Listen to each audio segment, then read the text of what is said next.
Welcome to NTD Newsroom. I'm Don Ma. President Trump reveals that the U.S. and Israel know where the Iranian Supreme Leader Ali Khamenei is hiding. Trump says the Ayatollah is safe for now, but that he's losing patience. Fighter jets are taking off from Israel today, reportedly to strike targets in Iran. The fighting continues for the fifth consecutive day. The latest on the growing tensions.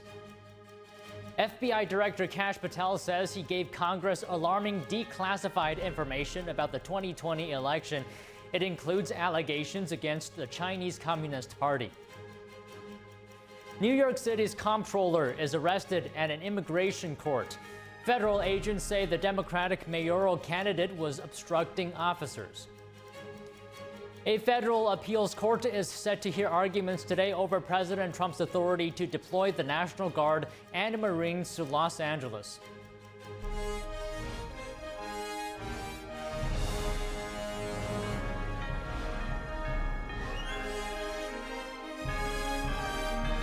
This is NTD Newsroom, live from our global headquarters in New York City. Good afternoon, and thanks for joining us. Our top story today, Trump indicated that Israeli and U.S. intelligence had determined the location of Iran's supreme leader, Ayatollah Ali Khamenei. The president posted on Truth Social, quote, "We know exactly where the so-called supreme leader is hiding." Trump called Khamenei a, quote, "easy target," but said that he would remain safe for the time being. Trump added, quote, "But we don't want missiles shot at civilians or American soldiers. Our patience is wearing thin." In addition, Axios is reporting that the president is meeting with advisors in the Situation Room to discuss potential U.S. strikes on Iran. In another post, Trump said Israel has achieved complete air supremacy over Iran. Trump touted U.S. material support for the Israeli offensive. He wrote, quote, "Iran had good sky trackers and other defensive equipment, and plenty of it, but it doesn't compare to American-made, conceived, and manufactured stuff. Nobody does it better than the good old USA." And earlier, President Trump also says he wants a genuine end to Iran's nuclear program, something better than a ceasefire. He said any deal with Iran would require the country to shutter its nuclear weapons program. NTD's Andrew Thomas has the latest developments as Israel and Iran continue to trade strikes. Is an Iran nuclear deal still on the table? President Trump spoke to reporters on Air Force One yesterday on his way back from the G7 summit in Canada.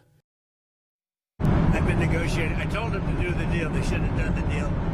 Their cities have been blown to pieces. They've lost a lot of people. They should have done the deal. I told them, do the deal. So I don't know. I'm not too much in a mood to negotiate now. The president also countered reports that he wanted anything less than ending Tehran's nuclear program entirely. French President Emmanuel Macron had earlier said the U.S. had proposed a more limited ceasefire. We're not looking for a ceasefire. I didn't say I was looking for a ceasefire. That was Emmanuel, nice guy, but he doesn't get it right too often. But we're not looking. We're looking for better than a ceasefire. What specifically is better than a ceasefire? What are you looking for here? An end. A real end, not a ceasefire. An end. So something that would be permanent? Yeah, or giving up entirely.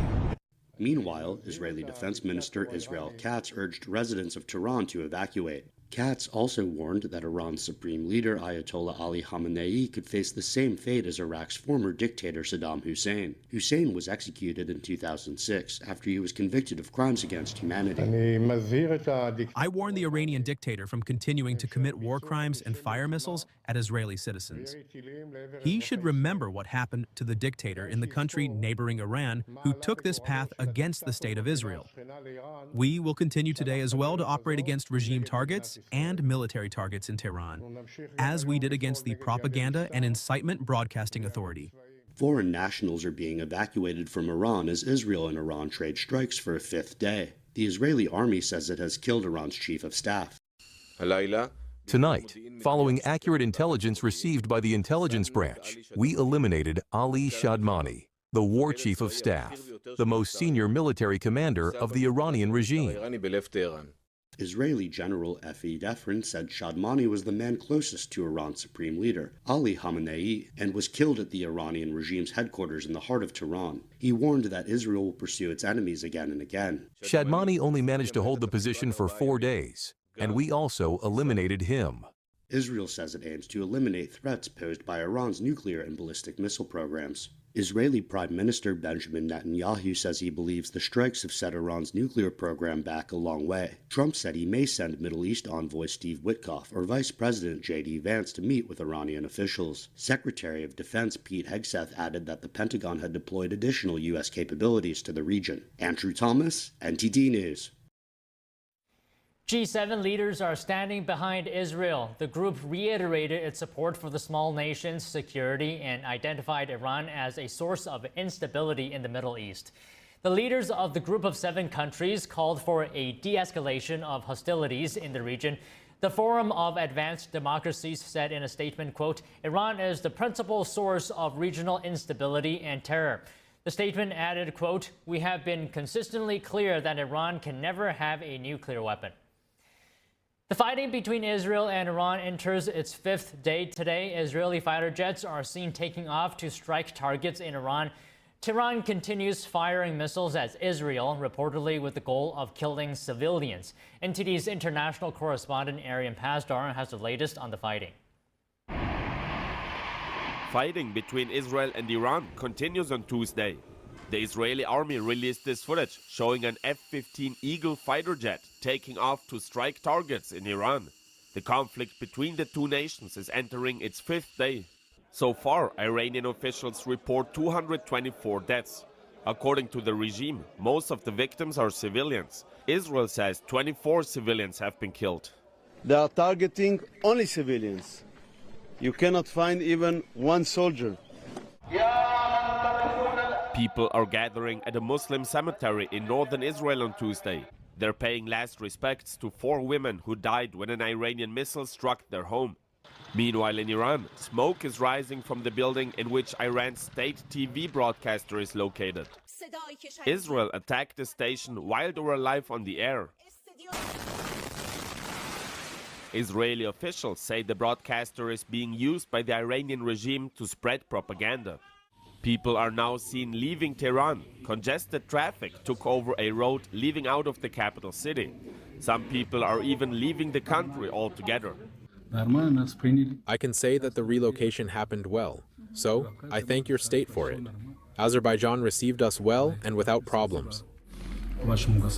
Residents in Tehran are telling NTD that the situation is tense and that most hope for a quick end to the fighting. Arian Pasdar, NTD News. The relationship between the Chinese Communist Party and Iran is under renewed scrutiny. A IDF international spokesperson says the U.S. and the American people stand at a pivotal crossroads that will determine whether the Islamic Republic is knocked out of the nuclear game for good, speaking on Fox News. Remember, Iran is the pit bull of China. China is funding Iran. They want a nuclear Iran so that Iran can continue supplying them with oil, which is all of Iranian oil goes to China. And as soon as Iran gets a bomb, God forbid, they can threaten the entire Gulf that they have to supply electricity and oil to China and Russia. He says the opportunity to completely shut down Iran's nuclear program will not repeat itself. Israel says it has severely damaged some of Iran's nuclear facilities, but not the Fordow fuel enrichment plant, where Iran does a lot of its enrichment. The IDF says Israel would need bunker-busting bombs from the U.S. to destroy the plant. The nuclear bunker is built deep underground in a mountain. A Chinese-linked cargo flight is raising eyebrows. A Cargolux Airlines jet en route from China to Luxembourg appeared to have veered toward Iranian airspace before vanishing from public radar over Turkmenistan. The move is fueling speculation about whether China is quietly flying supplies or equipment to Iran as part of a secret support route. The flight made a stop in Turkmenistan before reaching Europe. Cargolux is partially owned by a Chinese firm. It denies the plane ever entered Iranian airspace, blaming faulty public tracking data. The incident comes amid escalating tensions with Israel targeting Iranian military and nuclear sites, and Iran firing missiles in return. Analysts warn of growing China-Iran cooperation as part of a broader anti-Western alliance. And joining us now to discuss Israel-Iran conflict is Tony Kinnett, national correspondent at the Daily Signal and host of Tony Kinnett Cast radio show and podcast. Good afternoon, Tony. I want to dig into President Trump's Truth Social post first. He says he knows the location of Iran's supreme leader and that he's an easy target but won't take him out for now. How are you reading this message? What do you think the president wants to achieve with it? Well, I think this is one of the most consistent Trump-style character moves that we see consistently throughout his foreign policy, which is where the president says, I want this thing. And the other world leader says, well, I don't want to give you this thing. Prior presidential administrations have been willing to bow down and kind of send pallets of cash and give us whatever it is that we want. President Trump says, okay, then I'll turn up the pressure and I'll turn up the pressure. And depending on the region, depending on the leader, Trump has an acute knowledge of what it is that is going to, if you'll pardon the colloquial, press the buttons of the leader in question. If you remember from the first Trump administration, Qasem Soleimani was the target of a Trump strike who knew exactly where he was and then posted American flag to showcase that the United States had the ability to strike any commander of ISIS, ISIL, any Islamic terror regime at any point in time. So by posting this, this is yet again Trump showing what I'd argue is a fair amount of mercy. Surrender or face the consequences. He's done playing around. How has this tactic worked in the past? Can you talk to us about that? Well, sure. So a tactic, a show of strength only works as long as you are willing to back it up. And this is what some of my well-meaning colleagues over on kind of the more populist and isolationist side of things fail to grasp. If you just say, I'm going to throw a punch if you mess with me, and then as soon as someone throws a punch, you, like President Obama did with Syria, you say, well, yeah, you crossed that red line. We'll just draw a newer red line a couple of feet back and tell you, oh, don't cross this line. Remember President Biden a couple of years ago, he would say, don't, in response to Hamas making a move against Israel. And then he would say, don't, after they did the thing he just said not to do. President Trump has a policy of if you actually cross that line, there will be consequences. On the 61st day out of the 60 days Trump gave Iran to agree to something on the deal of not enriching nuclear material like uranium in exchange for the release of sanctions and other economic profundities in the region, Trump allowed, I believe, at least from my analysis, Israel to move forward with strikes. And those, in fact, would be the consequences of Iran's own actions. Okay, Trump is also saying that, quote, we have complete and total control of the skies over Iran. Can you put that into perspective for us as well? What does this mean in the conflict like this? First of all, those of our allies that work with the United States Air Force, those who we have given it via military aid, jets to, military equipment to in the past, need to understand there is no comparison to the United States Air Force and to those who utilize our intelligence to strike specific targets. And I think that whether you're looking at the Israeli operations in the Middle East to establish sophisticated air dominance against the Su-29s or these old MiG fighter jets, these ancient F-14s that Iranians don't even have spare parts for anymore. The Israelis went in, they destroyed a lot of surface-to-air missile sites and anti-air missile sites in Tehran and surrounding regions. They've taken out repeatedly ballistic missile sites and launches. They're going through that entire stockpile that the Iranians have. We're seeing extra or exo-atmospheric intercepts, which now we've seen more of than at any point in history. What you're seeing on the screen right now next to me is, again, this brilliant drone and surveillance system maneuverability from Israeli and coalition forces who monitor intelligence sources and strikes in the Middle East. It is a testament to the Western powers' ability to maintain air dominance. And if you've got air dominance, well, then I hope you better have great camouflage or the ability to hide from FLIR targeting systems, because that matters a whole lot in today's military operations. I'm also curious, Tony, as to what you think of the broader strategy here is. Trump says he doesn't want a ceasefire, but instead wants an end to Iran's nuclear program. How likely is a complete end to that with the current leadership in Iran? Mm-hmm. Well, it's a fundamental understanding of human beings that George W. Bush did not have. There was this idea of conservatism in the early aughts that suggested that in the heart of every person, they all wanted the same things, that every culture around the world, regardless of what you had been through or what kind of government you were operating under, that everyone just wanted a picket fence and apple pie and the heart's yearning towards freedom, as President Bush said. And he was wrong. There are individuals, there are cultures that desire horrible, horrible things. We've seen this throughout history. We've seen this through the terrors of World War II with Germany and the brutality of Japan on innocent peoples of Asia. And now we look at this Middle Eastern society built on the abuse of women and children.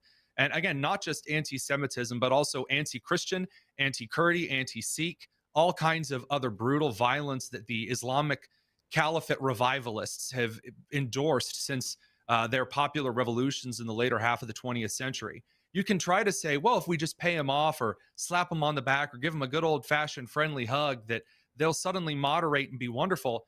I've created a list of all of the times that's worked in history. It's a blank sheet of paper. That's never worked in history. President Trump understands that. He's a pragmatist. And if you're going to remove the problem, well, then Sunni nations, along with the Trump administration in Israel, know that the hyper-Shia fundamentalist threat needs to be removed. I mean, it definitely looks like the U.S. Has a stake in this conflict, to say the least. How do you think, Correct. How involved do you expect the U.S. to get in this conflict? And what are some of the factors that could impact this level of involvement? Well, I'm no meteorologist and I'm no tarot card reader or palm reader. So as far as predictions are concerned, I'll try to keep those on the minimum. I don't know how involved the United States is going to be, because I think that at the highest levels of intelligence, it's not necessarily good to know where the United States has all of its fingers in military and diplomatic apparatus around the world. That is something that is best served to the American people when that is not known to the broader public and those who would criticize or harm individuals. However, I will say that at the present time, I believe the Trump administration is willing to give Israel whatever it needs, up to and including flying a potential maybe sortie of a B-2 over Iran to strike with a bunker buster, or perhaps to provide assistance and intelligence if the IDF decides to go in on foot, which I believe is a possibility.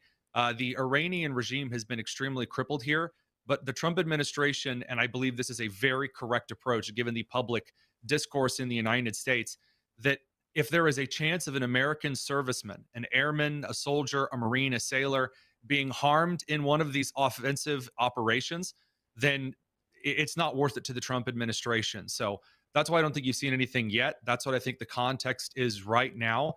And given the paper tiger Iran is turning out to be regarding its ballistic missile program, I think that that's only going to strengthen the administration's resolve to provide some form of additional aid in the next couple of days. Okay, let me get your comments on one more thing, and then we'll call it a day here. What are the possible outcomes? Not the likely outcomes, but what are all the possible outcomes that this conflict would ultimately end? Boy, when you bring a last question, you really bring a last question, my friend. I think that in all realism here, the possible outcomes are in the best, the collapse of the Iranian regime and a return to Persia, the nation which was once the gem of the Middle East. Certainly from my own perspective, there's been a series of growing Christian resistance inside Iran. Over the last couple of decades, mosques are closing throughout the region as Christian churches, which have been aided in part by American missionary groups, by Israeli-based missionary groups.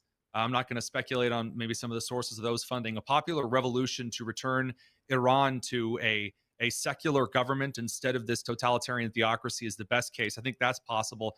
The worst case, and also a possible scenario, is that Iran essentially becomes a rogue state fighting within itself, maybe like Syria. But even that is better than what is currently the situation in Iran. None of us know yet. I'd love to give you these are all of the possible outcomes in this situation. But at this point, we really need to see if Iran is really running out of munitions. And if China cuts Iran off like Russia has, that's still up in the air. Okay, well, Tony, good to talk to you. As always, thank you very much. Thank you very much for having me. Coming up, New York City's comptroller is arrested at an immigration court. Federal agents say the Democratic mayoral candidate was obstructing officers. We have that story and more after the break.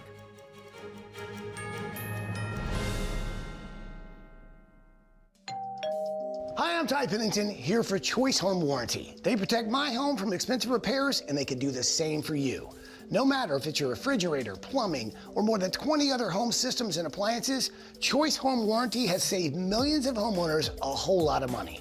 For a low monthly fee, you get their nationwide network of trusted local technicians with plans that cover repairs and replacements done quickly and the right way. No more headaches searching for technicians. No more budget-breaking chaos. Just a peace of mind of having Choice Home Warranty at your service. Call Choice Home Warranty now and save big with their special offer of your first month free and free limited roof coverage. Call now.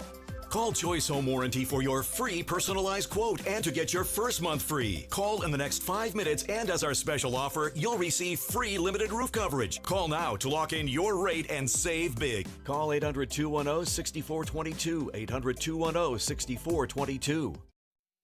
With almost 4 decades in the spotlight, Cindy Crawford has never lost her stunning glow. With her gorgeous, age-defying skin, US Weekly says, whatever she's doing, it's clearly working. How does her skin still look firm, smooth, and youthful at 59? It's meaningful beauty. And now, with new advanced formulas, it's better than ever, delivering our age-defying ingredients even deeper into the skin to fight wrinkles where they begin. Just wait until you see the difference meaningful beauty can make for you. Instant hydration, instant plumping. My skin looks amazing.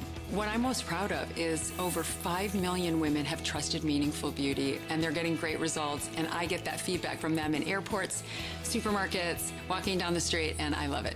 And today, we are celebrating 20 years of Meaningful Beauty with a brand new offer you don't want to miss. You can get the entire advanced Meaningful Beauty system with all 5 age-defying super treatments. And when you order today, you'll receive our Targeted Treatment Duo, a $128 value free. Introducing the Wrinkle Smoothing Capsules to target crow's feet, forehead lines, and lines around your mouth. Plus, you'll also get the new Skin Renewing Facial Tool with heat, massage, and red light to boost the absorption of the wrinkle smoothing capsules and reduce the appearance of puffiness. The Skin Renewing Facial Tool and the Wrinkle Smoothing Capsules together create Meaningful Beauty's amazing Targeted Treatment Duo. This plus this equals incredible results. Get all this, a $300 value, for just $49.95. But you must act quickly. Results guaranteed or your money back. If you haven't tried Meaningful Beauty yet, this new offer is something you don't want to miss. This special offer is not available in any store, so don't wait. Scan the code, call the number below, or go to meaningfulbeauty.com right now.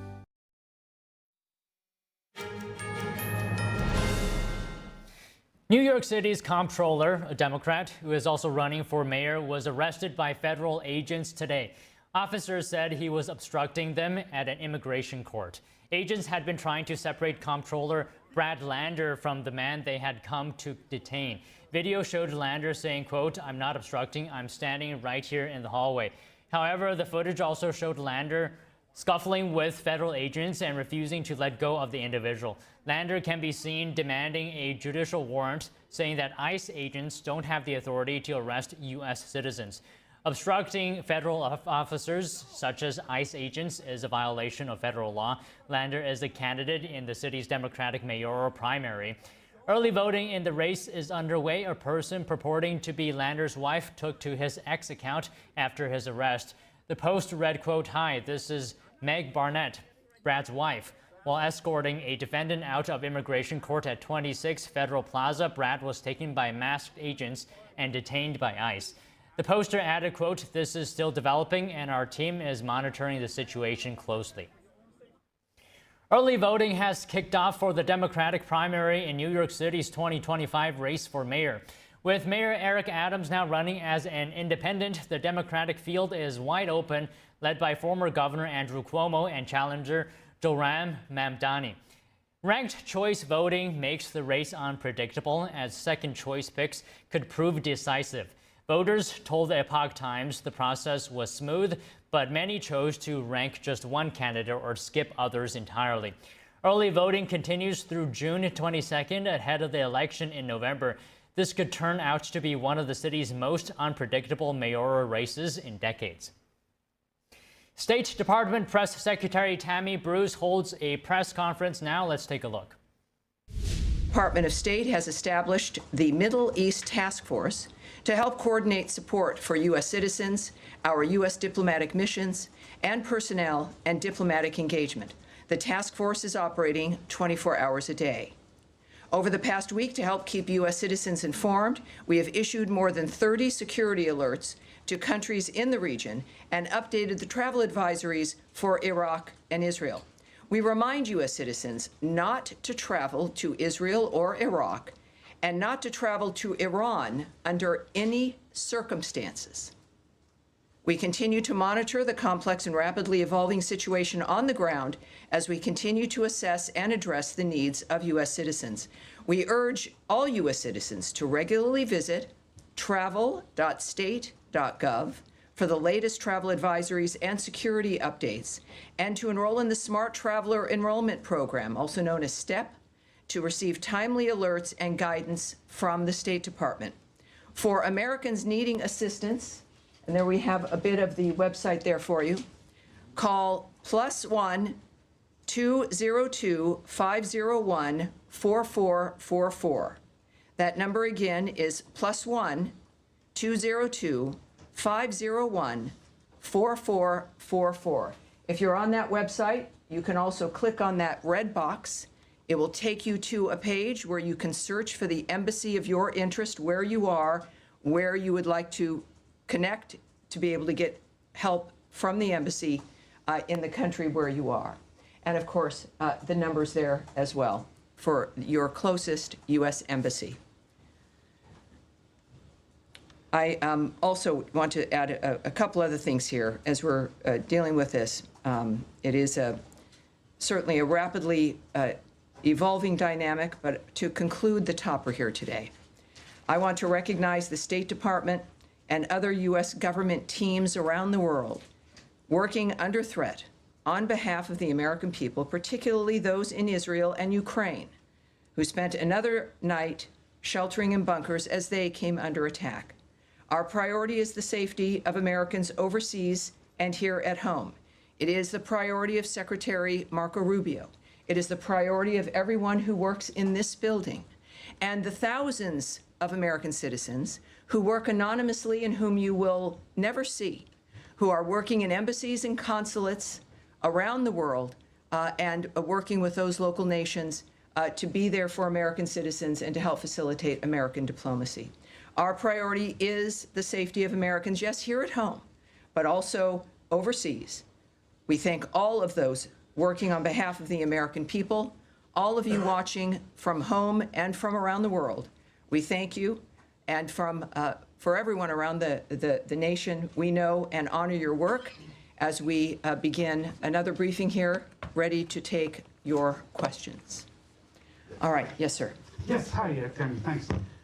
Thanks for that. Could you give us some more details on this task force, how it's going to work, and specifically if it's going to help Americans potentially leave the region, be repatriated, or depending on the countries that they're in, and any more details you can give on that? Right. I won't be giving you, just as a reminder of how today is a little bit of a different day for the briefing. There is always things that I can't say to you. And yet we have a long back and forth. Sometimes we have a little bit of a debate. I won't engage in that today. My responses will be perhaps a bit quicker than usual, and I'll be moving around more quickly to reach as many of you as I can. There will be less that I can answer for you because of the circumstances that we're dealing with around the world. So it is, just want you to know, it's not personal, but we're working on certain things like the task force as an example. The task force is a group of people who are working, taking the calls of people, of American citizens around the world, making sure that they get connected with what they may need in that region.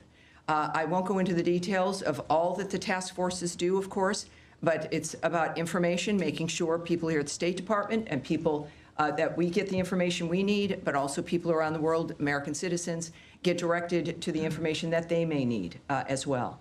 So I'll leave it at that, but this is something that the State Department does when there's a situation that requires it, and this is one of those times. Tammy, I'm sorry. Sure, Matt, sure, of course. The phone number that you get, if you call that number, which I can do right now, who do you get? You get an individual who is task force, or? No, you don't get the task force. That phone number is a general phone number The task force is busy, but it is a separate unit that is established to take the calls to assist American citizens who call to the embassies. Particularly, you're going to be referred to embassies who can help you get what it is you need. So good question. Thank you, sir. All right. Yes, Andrea. Just a quick question. There's some specific consular needs.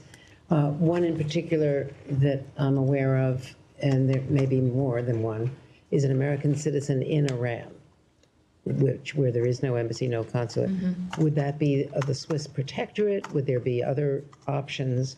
Is consular affairs give any advice as to what to do about Americans right now stuck in? I can't speak to any advice or information regarding individuals in Iran at this point. And what about American Israelis or Israeli Americans either wanting to come out or wanting to get back home? El Al, I believe, has resumed flights in some small measure for people who, some people have kids in Israel and they were visiting the States. And they're American citizens. Is there anything that they can do? Where should they call this number? Well, obviously, if you know, and we encourage every American when you travel, is to contact your local embassy or consulate, let them know you're there, make sure you know where they are, have those numbers, and that's what I would recommend, no matter where you're traveling, but certainly in the Middle East, is know where those entities are, know where the embassy is. So if you're in Israel, obviously it's Tel Aviv or it's Jerusalem. Are they open? Well, they will answer their phone.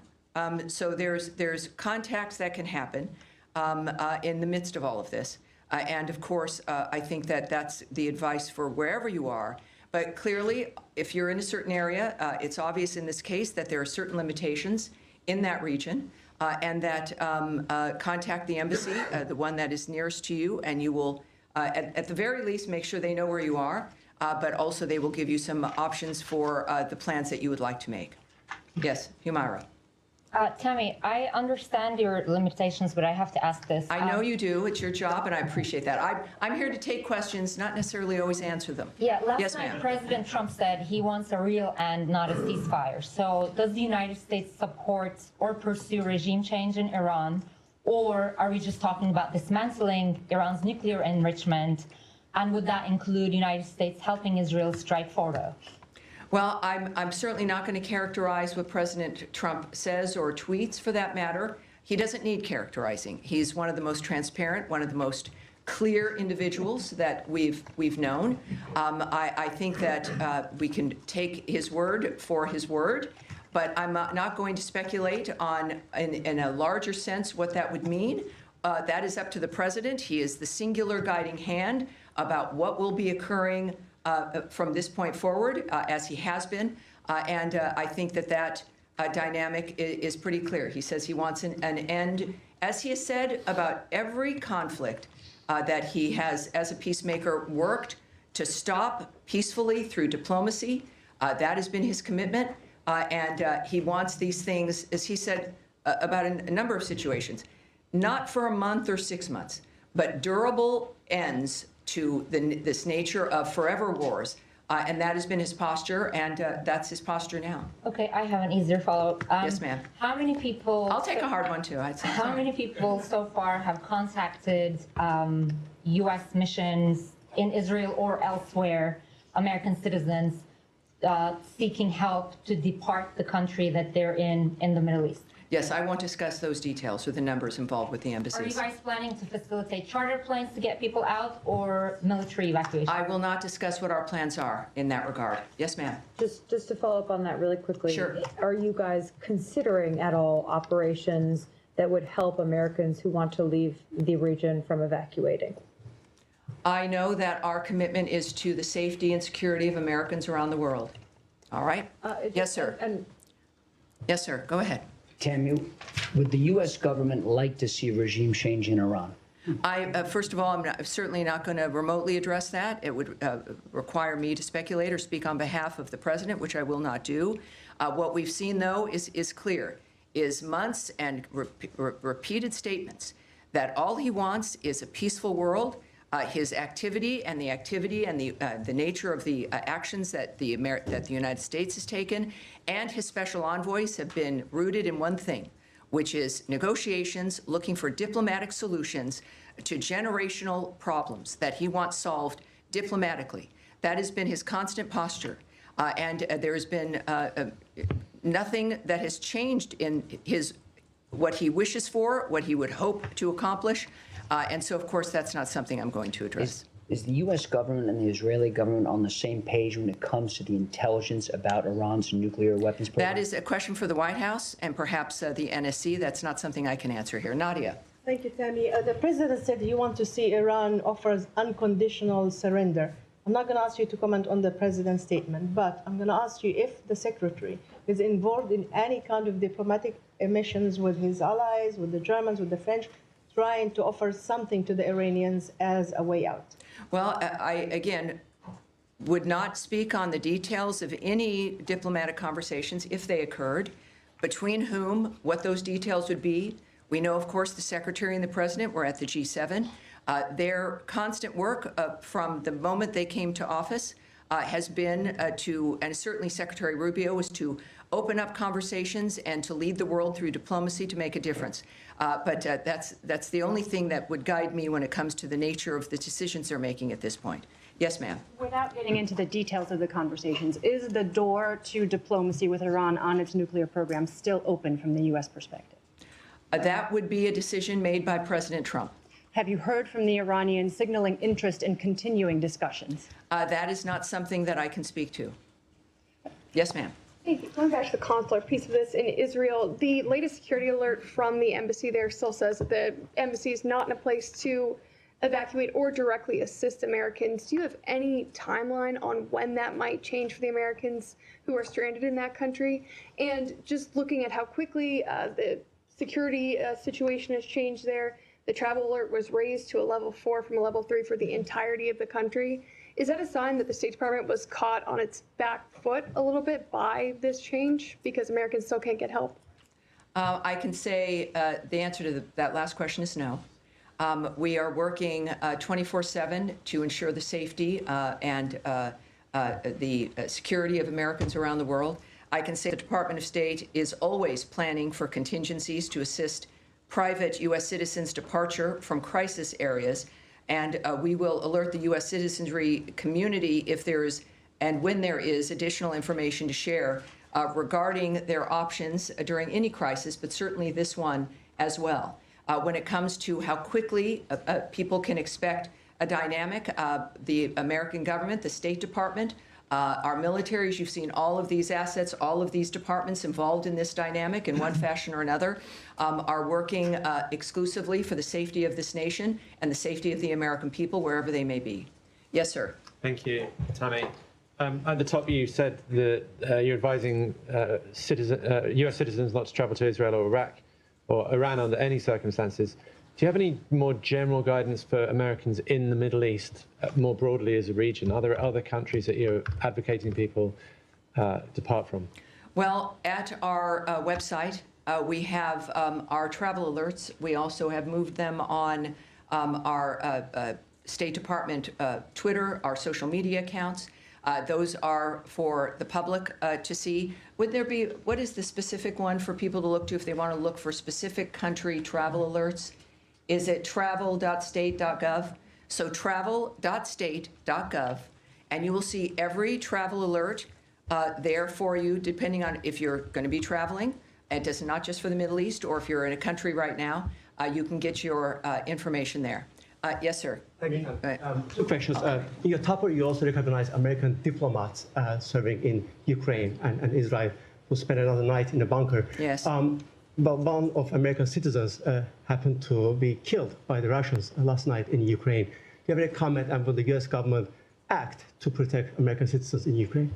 Yes, we are aware of last night's attack on Kyiv, which resulted in numerous casualties, including the tragic death of a U.S. citizen.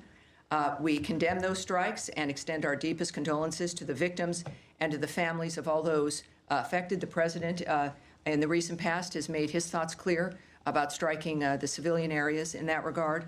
Just to reiterate again, which is at the thread throughout all of the work that we do, is the department has no higher priority than the safety and security of U.S. citizens abroad, and we can confirm the death of a U.S. citizen in Ukraine, and we stand ready to provide all possible consular assistance. And out of respect to the family during this obviously horrible time, we have no further details to offer in that regard. And second topic, in light of Israel-Iran tension, some of our colleagues from VOA Persian service were called back reportedly. How much do the events of past few days signify the role of VOA and other outlets to counter these narratives from U.S. enemies?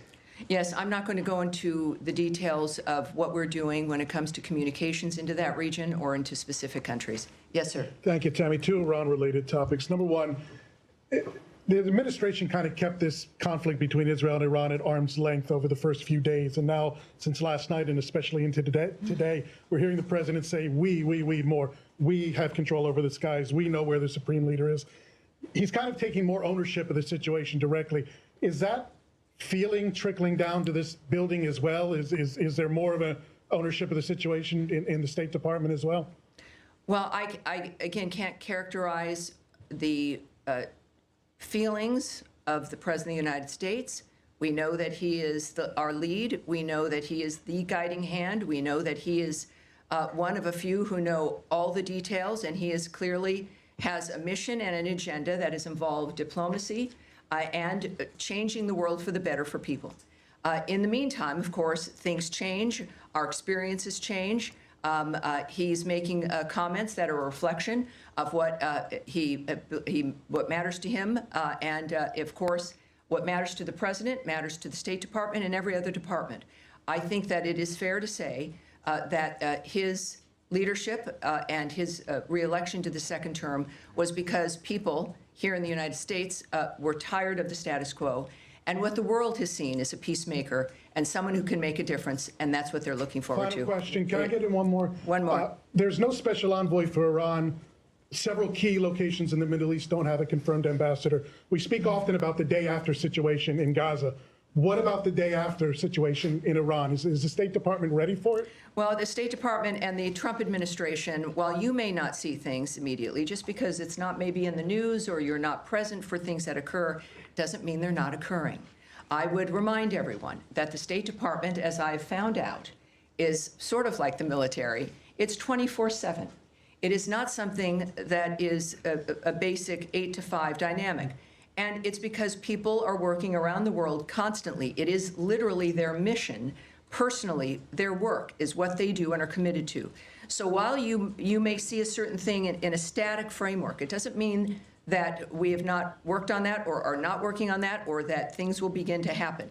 So it's just a reminder that it's not about the day after. We are working before, during, and after. It is the anticipation of people with history and an experience when it comes to the history, not just of a building and of a department of the United States, but the history of people working on diplomatic issues throughout the world. And they work for this department. They are committed to those issues, and that is what makes the State Department so effective, in addition to the leadership that is afforded by Marco Rubio, as guided by Donald Trump. Yes, sir, you've been waiting. The NATO summit is in The Hague next week. Yes. President Trump and Secretary Rubio came back early from the G7 summit because of the nature of what's going on in the Middle East. If this situation is still unfolding next week, should we expect some kind of changes to the delegation, changes to travel? Should we be anticipating that if the situation is still ongoing?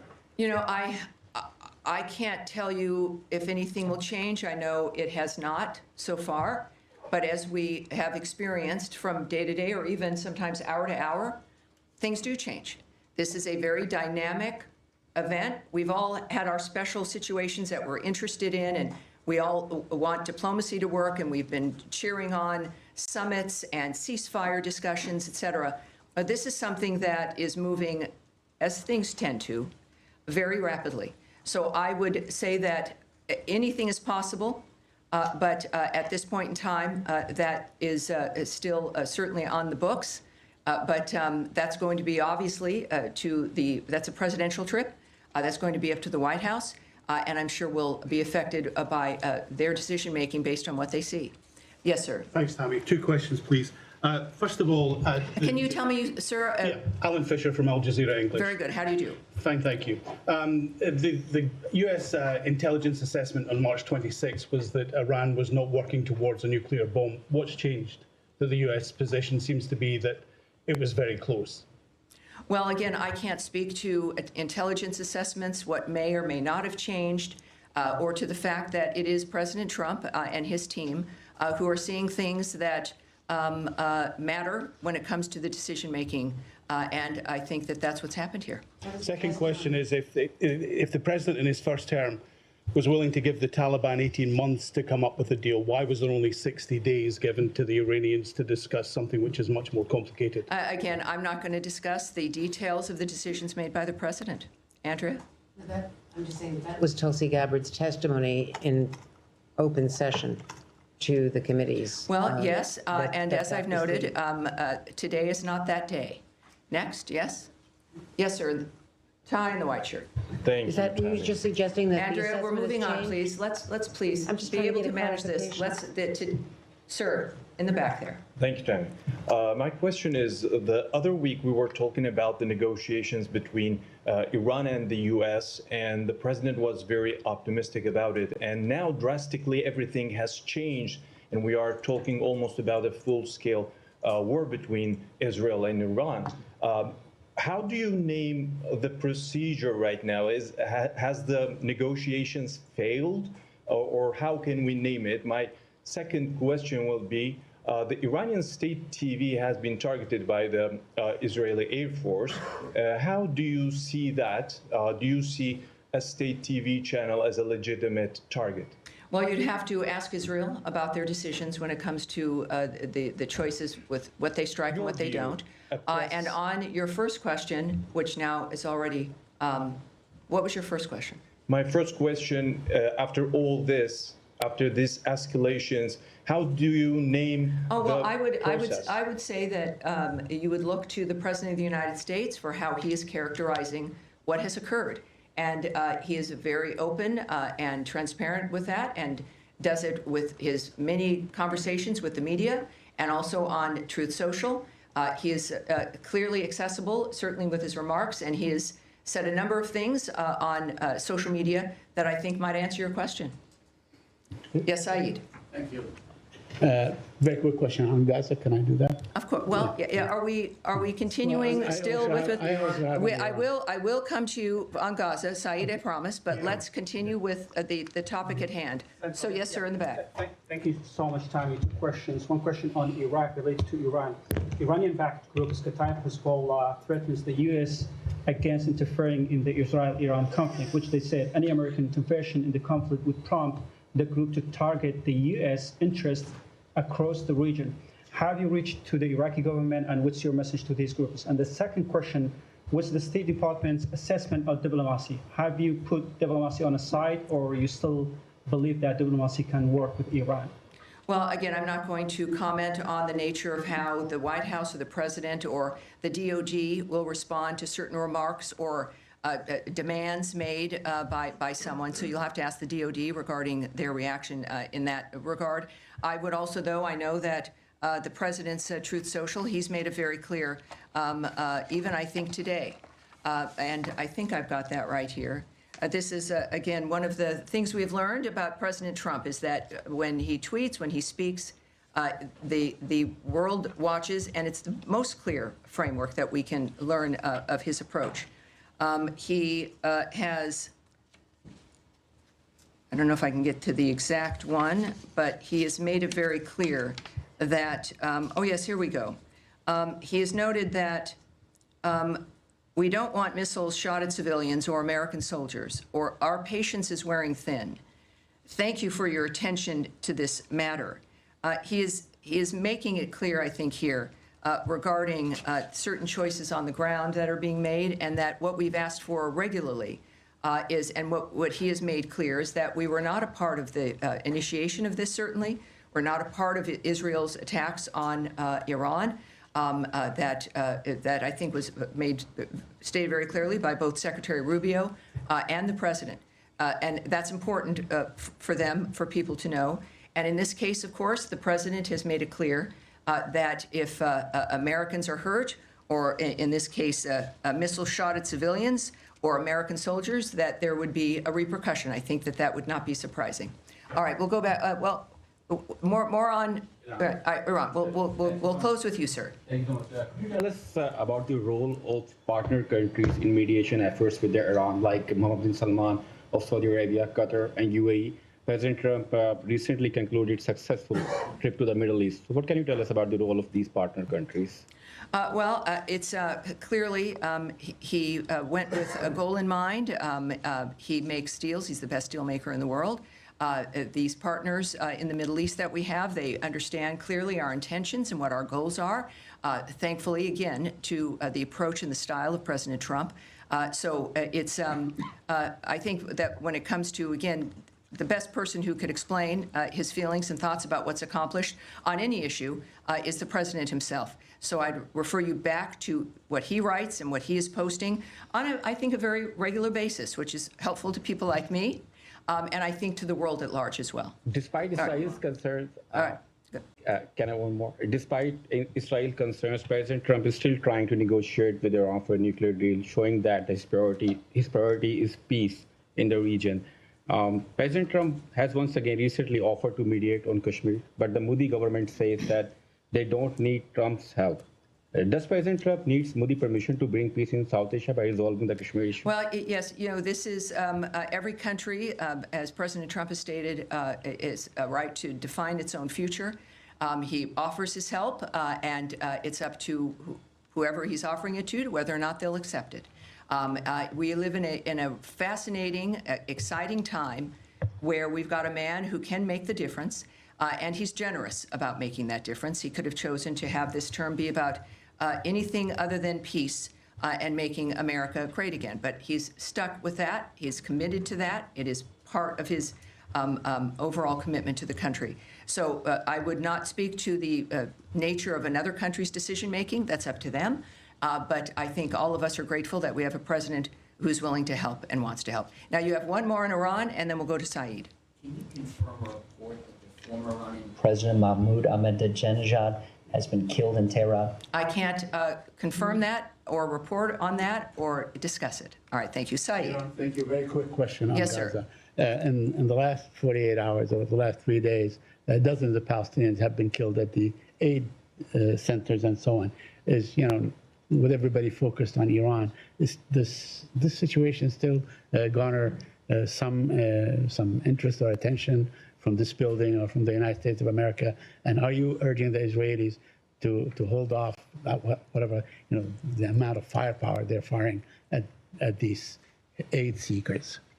Well, we of course are always saddened to hear reports about any mass casualty situation or shootings. I don't know who isn't, no matter what the dynamic. The IDF has said a particular incident is under review, and that is helpful, and we'll see what their review comes up with. In the meantime, I think it is important also when it comes to the nature of the efforts to get aid and food to the Gazans. We now can report that the Gaza Humanitarian Foundation now is working at 4 distribution sites and has distributed nearly 26 million meals to date. So it is, again, a conversation about whether or not the State Department cares. Every day there's a demonstration. And when we think about the State Department, it's people. It's people who've committed their lives to a diplomatic life, to a life of foreign service, to a political life, to try to make the difference for the world. So we see that manifesting here. And that's a press briefing by the State Department with spokesperson Tammy Bruce saying that there will be a task force to help Americans around the world to get what they need. That's including information and also including the Middle East region. And of course, this is amid the backdrop of the Israel-Iran conflict. Next, in a video, the exiled Crown Prince of Iran, Reza Pahlavi, who is the son of the last Shah of Iran, gave a speech addressing the Iranian nation. He said the Islamic Republic has reached its end and called for a united uprising. Fellow compatriots, the Islamic Republic has reached its end and is in the process of collapsing. Khamenei, like a frightened rat, has gone into hiding underground and has lost control of the situation. What has begun is irreversible. The future is bright, and together we will pass through this sharp turn in history. In these difficult days, my heart is with all the unarmed citizens who have been harmed and have become victims of Khamenei's warmongering and delusions. For years, I have strived to prevent our homeland from being consumed by the fire of war.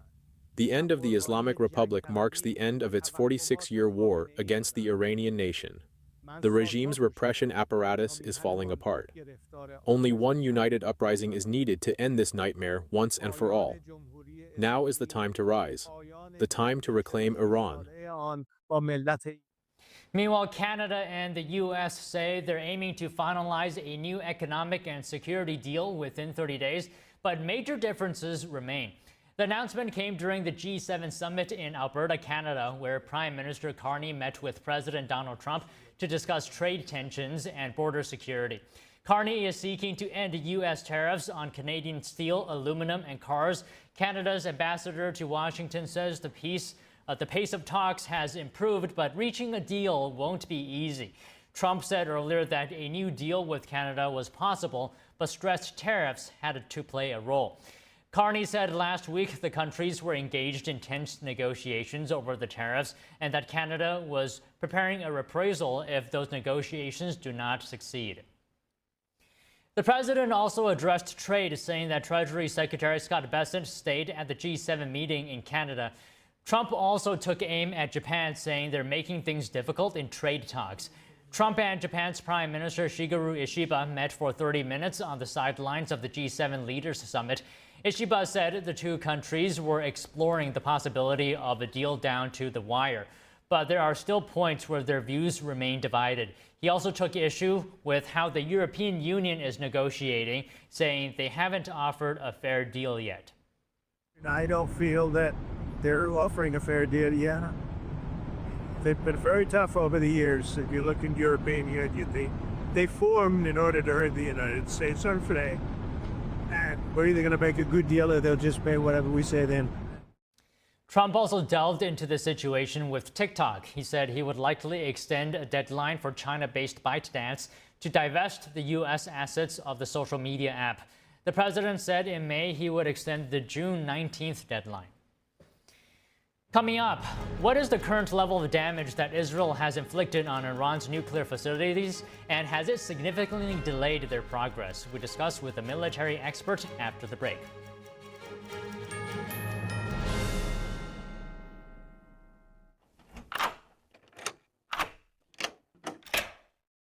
I'm Jonathan Lawson.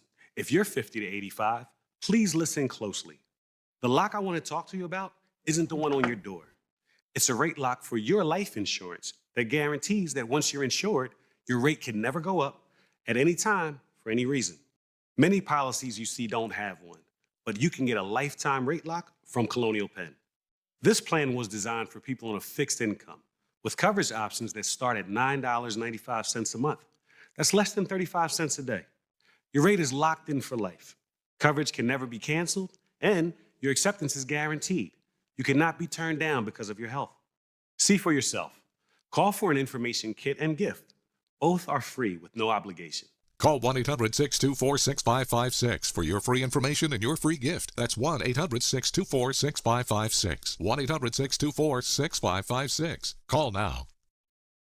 As we naturally age, many people are getting zero amount of this incredible and unique substance. That's when we start seeing an impact in our joints, skin, nails, and even our digestion. People ask me, Dr. X, what is the #1 supplement I should be taking? My answer is multi-collagen protein. People's reactions to me, people were like, what are you doing? What is going on? You look amazing. You have a glow about you. What makes Ancient Nutrition Multi-Collagen stand out from other brands? 10 types of collagen. It's grass-fed, pasture-raised with vitamin C and probiotics. It's proven to reduce joint discomfort rapidly, continuously, and persistently. It improves the appearance of crow's feet after 4 weeks and improves skin tone after 8 weeks. And it promotes hair thickness, growth, and a reduction in hair breakage. It has transformed everything from my hair. Like, my hair was starting to kind of just, come out, and I don't have that anymore. My skin feels amazing. Call the number on your screen and find out how to get a free bottle when you order, plus free shipping and our 30-day money-back guarantee. And as a bonus, we will include Dr. Josh Axe and Jordan Rubin's revolutionary